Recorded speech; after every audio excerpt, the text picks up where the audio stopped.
L'auteur de ce livre, c'est le bien-aimé frère Andrew Murray. Le titre du livre, L'Esprit de Christ. L'Esprit de Christ. Nous sommes au chapitre 9, petit 1, chapitre 9, petit 1. L'Esprit de vérité. L'Esprit de vérité. Petit 1 ou suite. Peut-être petit 2, petit 1 ou suite. L'Esprit de vérité. Il vous conduira dans toute la vérité, car il ne parlera pas de lui-même, mais il dira tout ce qu'il aura entendu. C'est donc une grande docilité qui caractérise l'esprit de vérité. Rien de plus aimable dans le mystère de la Sainte Trinité que cette subordination parfaite de la part du Fils et de l'Esprit.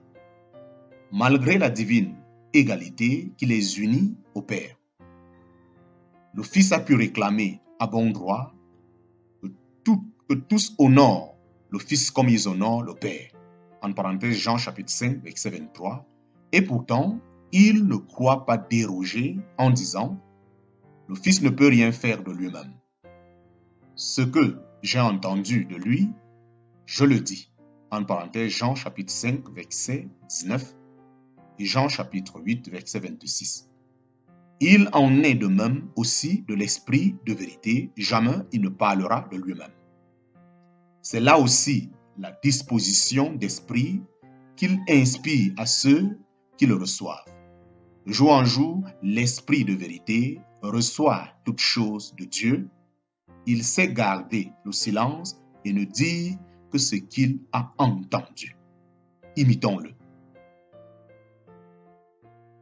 Apprenons que pour nous approcher de Dieu, la première chose à faire est de nous reconnaître incapables de comprendre sa parole, de le prier et de l'adorer sans l'intervention directe du Saint-Esprit. Apprenons que pour nous approcher de Dieu, la première chose à faire est de nous reconnaître incapables de comprendre sa parole, de le prier ou de l'adorer sans l'intervention directe du Saint-Esprit. Il faut que les chrétiens ne se contentent pas de renoncer à leur propre justice, mais qu'ils renoncent encore à leur propre sagesse, et c'est là ce qui leur est souvent le plus difficile. Ô mon Père, que l'esprit de ton Fils, l'esprit de vérité, soit réellement ma vie. Que par lui, chacune des promesses de ton Fils se vérifie pour moi. Je te rends grâce, ô mon Père, de ce qu'il demeure en moi. À genoux, je te demande que selon les richesses de ta gloire, il agisse avec puissance en moi et en tous tes saints. Oh, que ton peuple tout entier apprenne à connaître ce privilège et à s'en réjouir, à croire que le Saint-Esprit vient nous révéler la présence de Christ, plein de grâce et de vérité. Amen.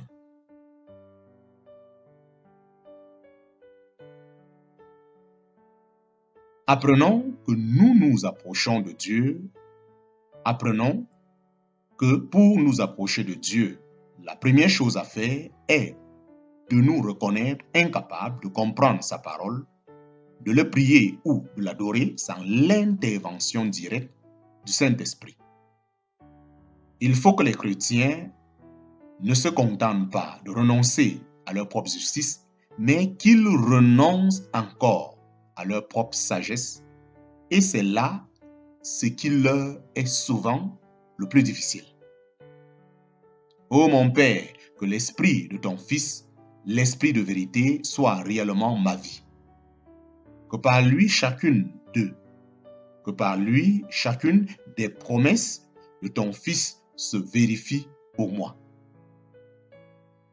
Je te rends grâce, ô mon Père, de ce qu'il demeure en moi. À genoux, je te demande que selon les richesses de ta gloire, il agisse avec puissance en moi et en tous tes saints. Oh, que ton peuple tout entier apprenne à connaître ce privilège et à s'en réjouir, à croire que le Saint-Esprit vient nous révéler la présence de Christ plein de grâce et de vérité. Amen. Fin du chapitre 9, chapitre 10, l'Esprit envoyé par Jésus. Chapitre 10, l'Esprit envoyé par Jésus. Je vous dis la vérité, il vous est avantageux que je m'en aille, car si je ne m'en vais pas, le Consolateur ne viendrait point à vous. Mais si je m'en vais, je vous l'enverrai. Jean chapitre 16, verset 17. Je vous dis la vérité, il vous est avantageux que je m'en aille, car si je ne m'en vais pas, le Consolateur ne viendra point à vous. Mais si je m'en vais, je vous l'enverrai. Jean chapitre 16, verset 7. En quittant ce monde, notre Seigneur promet à ses disciples que son départ leur sera avantageux, que le Consolateur viendra le remplacer et qu'il fera plus pour eux que ne pouvait faire sa présence corporelle. Ses rapports avec eux n'avaient guère été qu'extérieurs et, par conséquent, n'avaient pas amené tout ce qu'on aurait pu en attendre. Tandis que l'Esprit viendrait en eux, habiterait en eux, leur apportant ainsi la présence de Jésus qui serait leur vie et leur force. Tant que le chrétien ne recherche que ce qui lui est agréable et facile, il ne comprend pas qu'il lui soit avantageux de ne plus avoir Christ sur la terre, mais aussitôt que, sans s'arrêter aux difficultés et aux sacrifices, il désire sincèrement être transformé à la ressemblance de Dieu, refléter l'image du Fils premier-né et plaire en toutes choses au Père.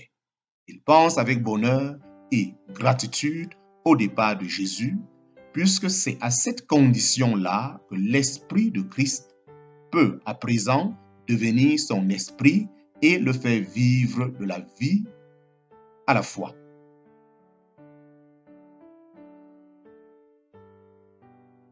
C'est par la foi, par une foi qui vient de l'Esprit, de sa présence et de sa vie en nous, que nous pouvons réaliser la présence de Jésus. Mais comment se fait-il donc que les croyants qui ont l'Esprit en eux n'éprouvent pas davantage sa puissance? C'est parce qu'ils ne connaissent guère. C'est parce qu'ils ne connaissent guère. C'est parce qu'ils ne connaissent guère. Mais comment se fait-il donc que les croyants qui ont l'Esprit en eux n'éprouvent pas davantage sa puissance? C'est parce qu'ils ne connaissent guère, qu'ils n'honorent guère l'Esprit qui est en eux. Ils ont beaucoup de foi en Jésus sur la croix ou en Jésus sur son trône dans les cieux, mais ils n'ont que peu de foi en Jésus demeurant en eux par son esprit. Ce qui leur manque encore, c'est de croire à l'accomplissement de cette promesse. Qui croit en moi, des fleuves d'eau vive couleront de lui. En parenthèse, Jean chapitre 7, verset 38. C'est par la foi, par une foi qui vient de l'Esprit, de sa présence et de sa vie en nous, que nous pourrions réaliser la présence de Jésus. Mais comment se fait-il donc que les croyants qui ont l'Esprit en eux n'éprouvent pas davantage sa puissance? C'est parce qu'ils ne connaissent guère, qu'ils n'honorent guère l'Esprit qui est en eux. Ils ont beaucoup de foi en Jésus sur la croix ou en Jésus sur son trône dans le ciel, mais ils n'ont que peu de foi en Jésus demeurant en eux par son esprit. Ce qui leur manque encore, c'est de croire à l'accomplissement de cette promesse. Qui croit en moi, des fleuves d'eau vive couleront de lui. En parenthèse, Jean chapitre 7, verset 38.